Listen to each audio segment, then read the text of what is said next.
Okay. Everybody but one of us.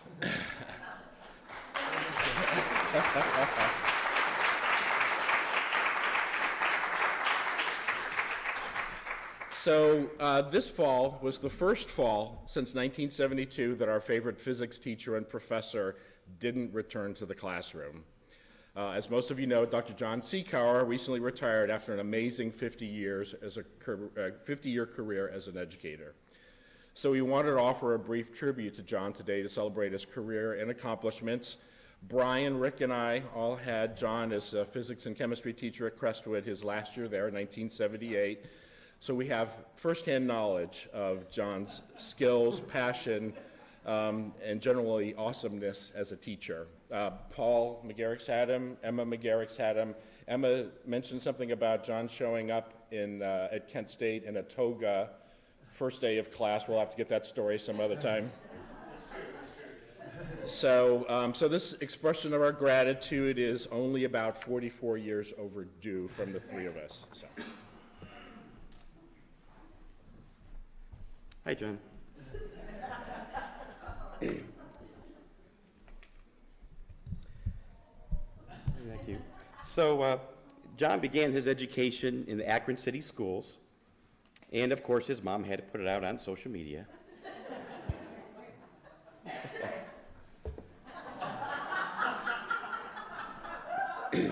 So the Secaur family moved to Kent after Jon's fourth grade year. And already sensing his potential, they wanted to be in a college town where Jon could commute to school and save some money. Thinking ahead, that was a great move.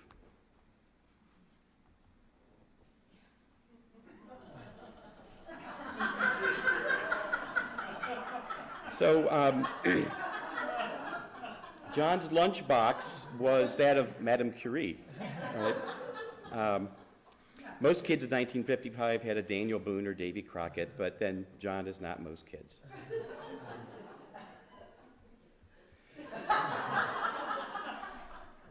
So Jon attended Kent Roosevelt High School, excelling in academics and, of course, upping his lunchbox game.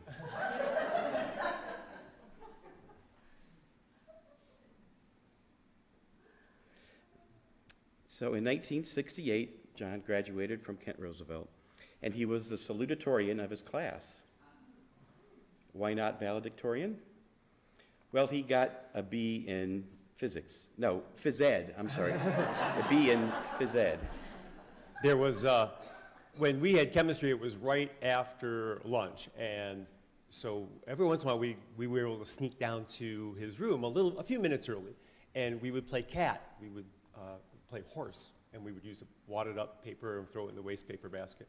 And so I can firsthand attest to that, yeah, Jon, a B for Jon in phys ed was a gift that was homemade.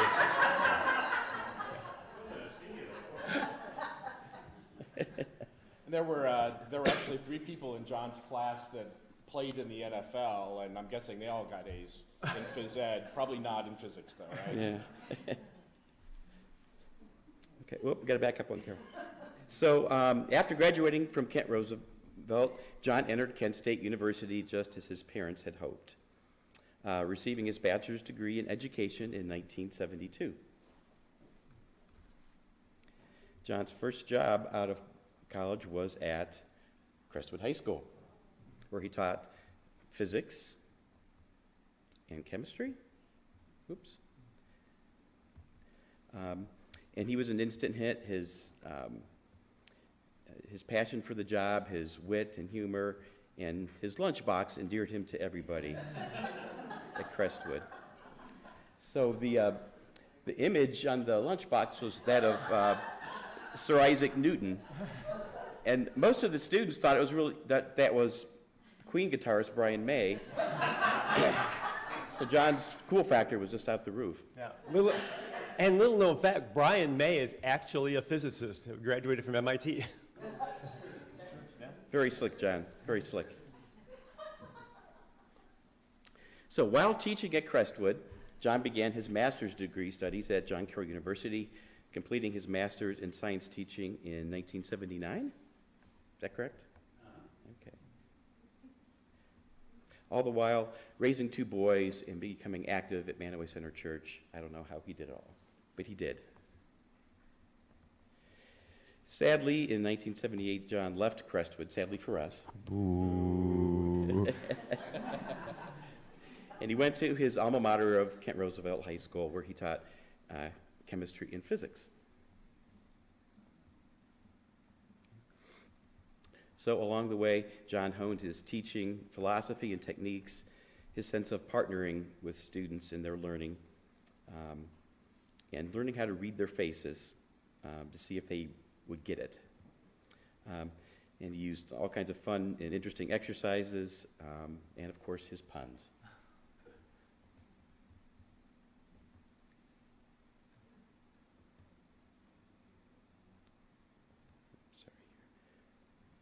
So Jon's accomplishments were kind of really encapsulated when he was named Educator of the Year for high school in Portage County for 2007. That's applause.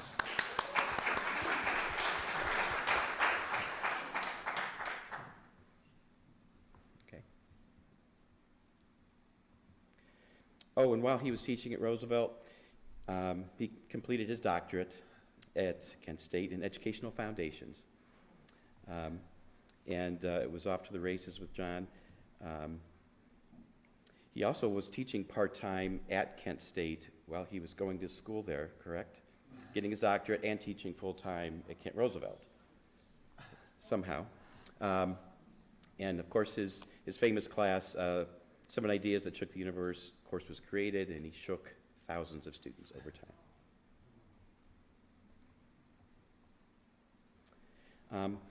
In 2008, Jon retired from Kent Roosevelt after 38 years of teaching, an outstanding career by any measure.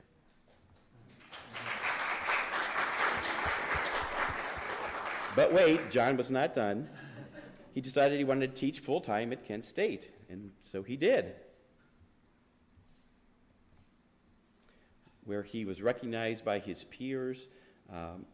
Faculty Recognition Award for Jon in 2008. It's hard to teach with a roof slanted that way, too. You're right. More physics. He was also recognized by his students. I love this. This is from the Daily Kent Stater. They polled 438 students, and Jon was one of their top teachers. Then, he was chosen to be the Outstanding Teacher Award for 2008 at Kent State. Jon was on a roll. He was also slated to give a last lecture, and this is something that's been happening in colleges and universities for several years now, and a professor is asked, if this were to be your last lecture that you would ever give, what would you want to say? It doesn't have to be on your topic of expertise. And it's a real honor to be asked to provide a last lecture, and Jon did that. What year was that, Jon? Well, they did it twice. It was like almost last lecture. Almost last lecture and the last lecture. Okay. I don't remember what year it was. So, if there were a Mount Rushmore of physicists, Jon could certainly be there, right?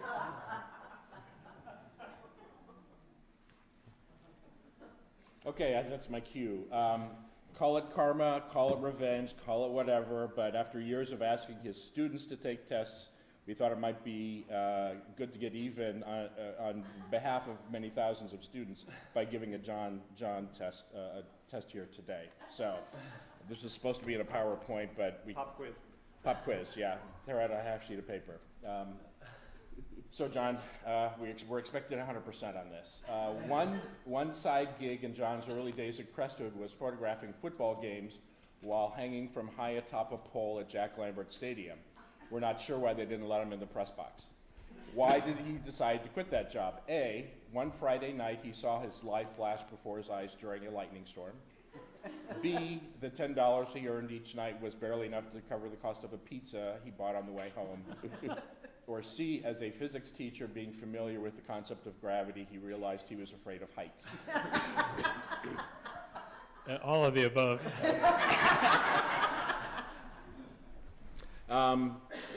From 1980 to 2007, Jon taught classes at both Kent State University and Kent Roosevelt High School. How would you describe this endeavor? A, bending the space-time continuum. B, defying the laws of physics by being at two places at once. Or C, defying the laws of common sense. I go with C on that one. Okay. I want to just add that he also taught Sunday school during much of those, Yeah. many of those years, so he was teaching every day of the week. He just can't help himself. There are many famous physics equations. Please identify each one. F equals ma. That's Newton's second law, Force equals, mass times acceleration. okay. E equals mc squared. Einstein's equivalence of mass and energy. Okay. L equals cp squared. What? L equals cp squared. You made that one up. I'm really disappointed. That's Secaur's first principle of education. Learning equals creativity times passion squared.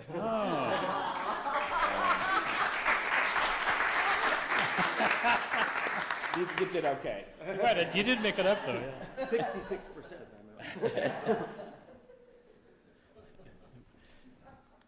That was better than your phys ed grade. So there's a website called Rate My Professor, and many folks in academia are not real thrilled with this because it really kind of just gives students an unvarnished platform to rant about their professors.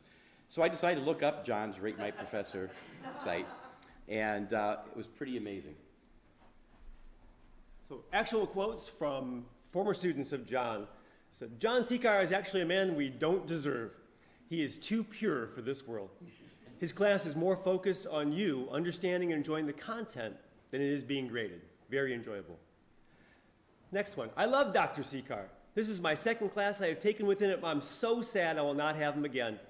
Physics is my least favorite science, but I took physics because Dr. Secaur is amazing. He wants you to pass and will do anything to help. He even helps with the lab because he wrote that class too. I love him. Dr. Secaur is literally the best. He's a sweet old grandpa. He truly wants us to do well and understand physics. He is so accommodating and caring, a very rare professor. I hate math and physics, but he was able to simplify things and make it interesting. When we moved online, he handled it so well. He made videos for us and extended deadlines. Jon Secaur is a legend. You can't beat him. He was born out of the womb being that cool.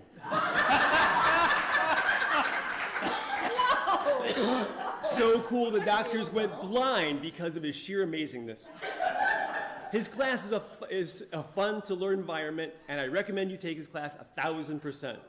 Jon makes science fun and makes lectures better with acts. Jon is a wonderful educator. His lectures in class make you really think about the world. He's very smart and wants everyone to do well. He's extremely caring, understanding, and kind, especially during office hours. He is great at emailing back, one of the best professors on campus, and he is much deserving of that title.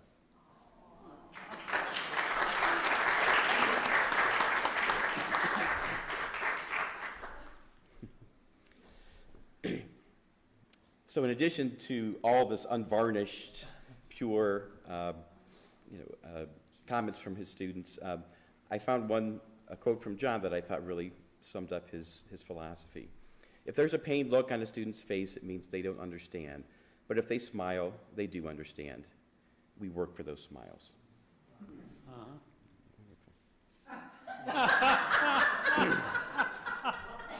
So we all know that Jon is truly a Renaissance man in so many ways. Some things you're aware of and maybe you're not.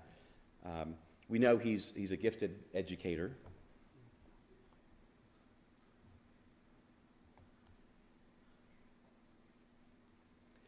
He's a playwright.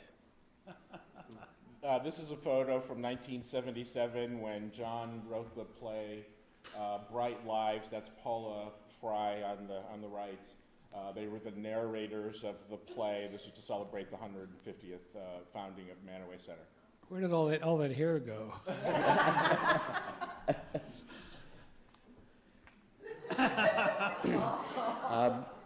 Of course, we know John's a singer-songwriter. He's written many songs and performed them here at Manaway Center and other places. But maybe you didn't know he got to start with this boy band in the late 60s. For some reason, John, Paul, and Ringo didn't quite have the right sound, so another guy came in. And he didn't have the right haircut either. So. John is a preacher. He's preached for us here and elsewhere many times. That really is John preaching at Chautauqua, right? That's what I was told. And preaching at Manaway Center.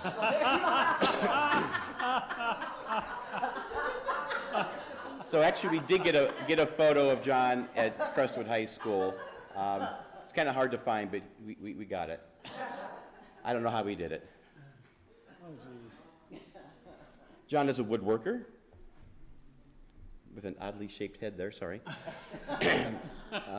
He's an AV tech genius. This is what the back room really looks like. He's a pole worker. No, that kind of pole worker, sorry. Yes, that kind of pole worker.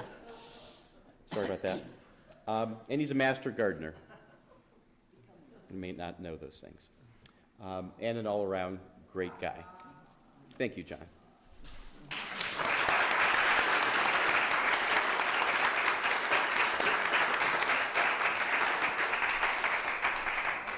We have a couple gifts for John. So start with this one. There you go. We didn't want the lunchbox. We didn't want the lunchbox just to be in theory and in pictures. We wanted it to be a real thing. So, yeah, yeah. Wonderful. Take a peek inside. Take a peek inside. John, check the inside. Check the inside. Yeah.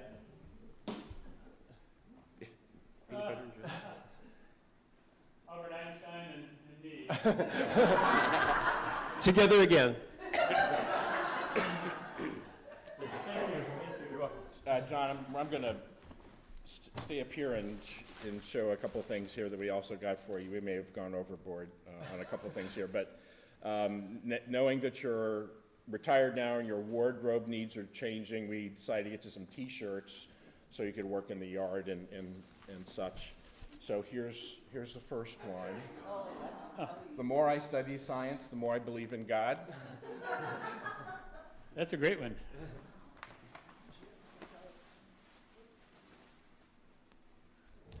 This one says, "Science, make America smart again." Thank you.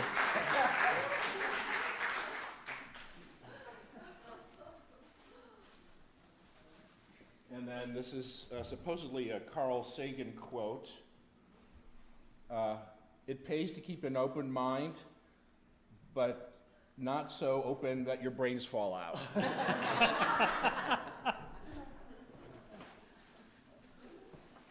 And then Oh my gosh, this more? one I couldn't resist. It's a classic.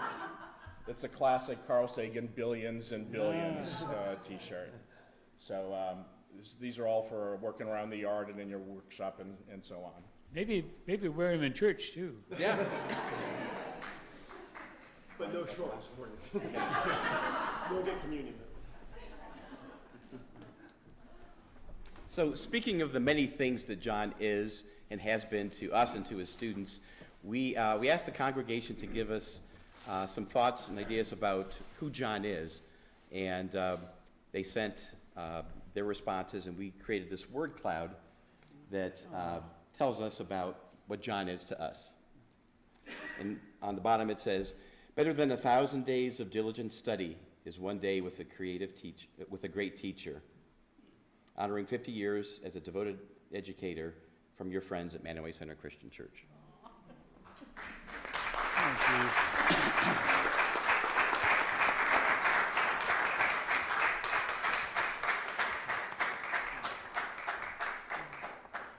I don't know what to say except thank you so very much.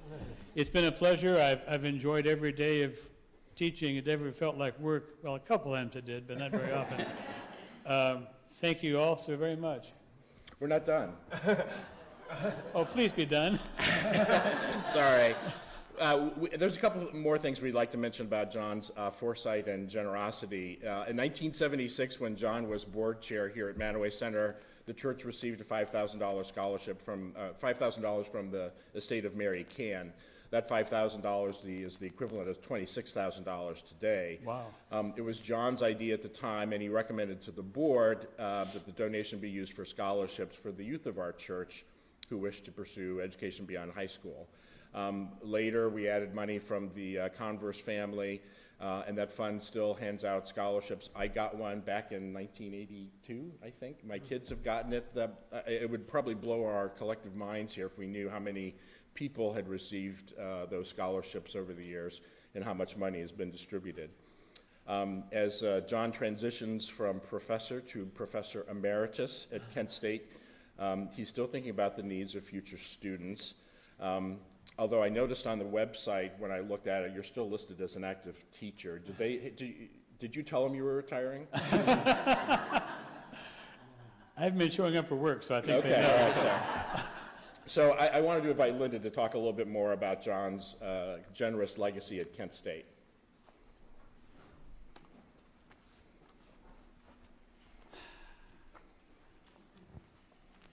I don't get to talk about John enough, but I wanted to say a few words before I tell you about the ask that we have.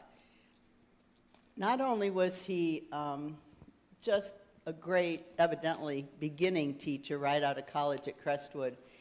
We went last night to the Roosevelt Hall of Fame dinner that inducted every 2 years. They induct 5 more alum from Roosevelt into their Hall of Fame. Out of the 10 inductees, and John was invited to come by 2 of them as a former teacher, there were 5 people who mentioned him by name as they spoke. One was the MC, one was Howard Boyle, who was the president of his class and called him the star of the class, even given those 3 NFL players. And one was a woman who studies plankton, ocean plankton, and how climate change is affecting the oceans and the plankton, and as she has studied in every continent around the world. It was just amazing. Another young man who is working in weather for the oceanic and atmospheric. He has a team that works for them, and his work with lightning was mentioned on the 60 Minutes piece about Hurricane Ian that was coming. The one that touched me the most was the dancer. Not a scientist, but a dancer who danced in New York and now teaches dance and leads dance, and spoke about him as the most inspirational teacher that she ever had. So that really touched me. Kent State has now given him an office to continue working in. He plans to continue to work with students as they request, and they have named him an emeritus. The one thing that is most important to John is a scholarship that he has requested be set up in his name, the Jon Secaur Scholarship for Future Science Teachers. Now, they wanted it to say Dr. Jon Secaur, but he has refused that, feeling that's much, much too highbrow for him. So it will be the Jon Secaur Scholarship. They're setting it up through the Kent State Foundation, and really anybody that feels touched by his work or the work that he does here in the church, there will be an ask. I'll have Sandy put how you can make those contributions into our newsletter or our online work. And we have given the seed money for that, so it's a go. Amy has been really involved in it, and we're excited about that and how he'll continue to touch future scientists in the future, and maybe dancers, who knows? Who knows, so. Thank